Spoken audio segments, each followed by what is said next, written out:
দেখ বেটা, আমার সন্দেহই ঠিক ছিল, খাজানা পেয়ে গেছি, যেটার কথা মানুষ এতদিন বলতো। কি কোস ভাই, আমরা খুঁজে পাইছি। মহারাজ, আমাদের রাজ্যের দুইটা ছেলে খাজানা নিয়ে আসছে। কি কস? কে সেই যারা এই খাজানা নিয়ে আসছে? মহারাজ, এই দুজন ছেলে নিয়ে আসছে।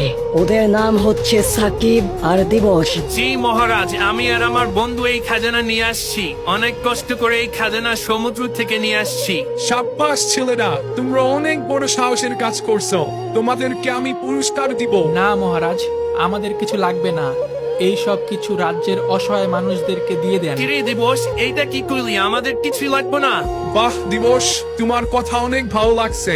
তোমাদের ভাগ আমি এই রাজ্যের মানুষদেরকে দিয়ে দিব। রাজ্যের বাসিন্দারা, তোমাদেরকে কিছু বলার আছে নাকি রাজসভা এখানেই শেষ করব? মহারাজের জরুরি কাজে যেতে হবে। মহারাজ, আমার কিছু কথা ছিল। রাজ্যের মানুষদের থেকে কম খাজনা নেওয়া যায় না? তাহলে রাজ্যের মানুষদের জন্য ভালো হতো, তারা শান্তিতে বসবাস করতে পারতো। ঠিক আছে দিবস, আমি তোমার কথাটা ভেবে দেখব।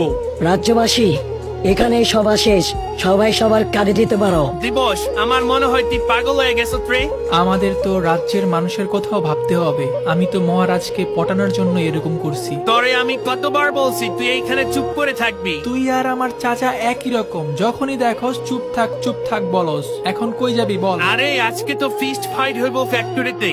তুই তো কোনোদিন যাস নাই, চল আজকে যাই, অনেক মজা হবে। হ বন্ধু, আমিও শুনছি ওইখানে অনেক মজা হয়। চল আজকে যাই, আমিও দেখা মজা নেই। আমাদের এই দিবসকে কিছু করা লাগবে, নাইলে বাপের মতো দিবসও আমাদের কাজে বাধা দিবে। বুঝছি মহারাজ, আমি ওর ব্যবস্থা করতেছি। ফ্যাক্টরির রাজা সিজন 3 অনেক শক্তিশালী, যে তাকে প্রমাণ করার জন্য তাদের সামনে গিয়ে ফাইট করার জন্য দাঁড়িয়ে বলে, কিরে, তোরা কি রেডি?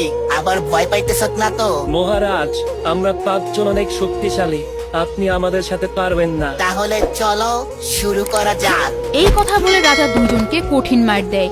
বাকি যারা এসেছিল তাদেরকেও কঠিন মার মারে। এক পর্যায়ে রাজা জিতে যায়। দেখো ফ্যাক্টরির বাসিন্দারা, দেখো আমি সবচেয়ে বেশি শক্তিশালী। মহারাজ জিন্দাবাদ, ফ্যাক্টরি মহারাজ সিজন 3 জিন্দাবাদ। এখন যাকে দেখছেন তার নাম সাদিয়া, এবং সে তার হাজবেন্ডের মৃত্যুর প্রতিশোধ নেওয়ার জন্য রাজার কাছে এসেছে। আর যে তার হাজবেন্ডকে মেরেছে তার নাম রাকিব, এবং তাকেও সাথে নিয়ে পিকের মহারাজ সাকুরার সামনে এসেছে। মহারাজ, আমার উপর অনেক অন্যায় হয়েছে।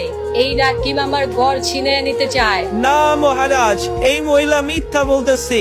আসল কথা হচ্ছে ও আমাকে ফাঁসাইতে চাইতেছে।